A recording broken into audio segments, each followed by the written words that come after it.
This is a horseshoe crab, one of my very favorite sea animals. Their scientific name is Limulus polyphemus, and they're also a member of the arthropod phylum because they have jointed legs. Horseshoe crabs are shaped just like a horseshoe. That's how they get their name. They've got one eye here and another eye here. Those are compound eyes, and they see very, very well. He's also got a little bump right here with a spot on either side. A lot of people think they've found his nose because they look like nostrils. But horseshoe crabs don't have a nose. They breathe through gills just like fish do. These, believe it or not, are 2 more eyes. Horseshoe crabs have 10 eyes in all. 8 of them are simple eyes and only see shadows and light, like these two. And then, of course, they have their 2 eyes that they see very well, and they use those eyes to find a mate as well as other things. Now, he's an invertebrate, which means he doesn't have a backbone, so he has an exoskeleton that he wears on the outside. It's a shell and it's very hard, but he does have a hinge here and a hinge there, and those allow him to bend his shell even though he's got a hard shell. Now, even though we call horseshoe crabs crabs, they're more closely related to scorpions and spiders. And so a lot of people think, like the scorpion, that they sting with their tail, but they don't at all. They have no way to hurt us. But a lot of people think they should pick him up by his tail because they're afraid that he'll sting them. But it's really not a good idea to do that at all, because that tail is held on by that hinge right there, and it's not very strong. So if you have the whole weight of the horseshoe crab hanging on that hinge, the tail could get injured, and if it did, he wouldn't be able to use his tail to steer like the rudder of a boat, a little left or a little right. And he also uses that tail if he's in the water with not a lot of water around him, mostly just on the beach. You notice he doesn't have any legs down here, so there's no way for him to escape from predators. So what he'll do is he'll dig his tail into the sand, and that will help him to turn over, so then he'll be able to crawl away. If you look underneath him, he's got one hook here and another here. His 2 front feet are hooks, and I know that means that it's a male or a boy horseshoe crab. The female horseshoe crab's front feet look like all of his other feet, just like a pincher.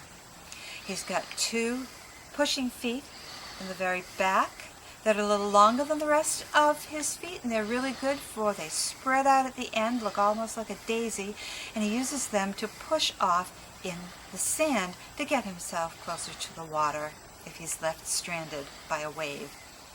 His gills are right here. He's got book gills. He's got 10 of them, and he uses them to flap if he wants to crawl or swim, and he also will breathe through those gills.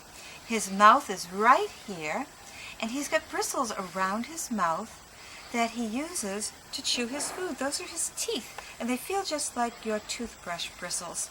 They're not sharp, so he has to eat soft foods like sea worms and baby clams. Now, the way that he eats is he will take these little feet and grab a sea worm and put it right over his teeth by his mouth. Then you'll notice he has legs all around his mouth. And what he does is, when he crawls, the legs will move up and down, which will cause his teeth to rub together like this, and that's how he chews his food. So he has to crawl to chew his food. He does have a gizzard underneath that helps to chew his food a little bit further. And there he is, he's trying to turn over. So I'm going to help him out with that. And let me get a female horseshoe crab.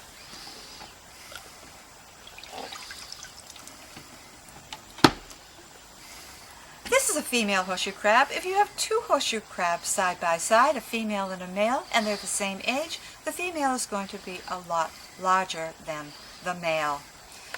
Now the female, if you look underneath, you will see her front feet do not have a hook. They're pinchers like all the others. And you say pinchers and you think, oh gee, she can pinch me. Well, she can pinch a little bit, but it really doesn't hurt. Those pinchers on her feet aren't made to protect her. They're more made to hold on to seaweed if the water gets a little bit rough.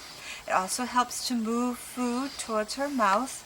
And if she's at low tide and she wants to dig under the sand, which they do hide under the sand, she will use this part of her shell to bulldoze herself under the sand, and then she'll dig out with her legs and she'll swish her tail around until she's under the sand so deep that you wouldn't know she was there.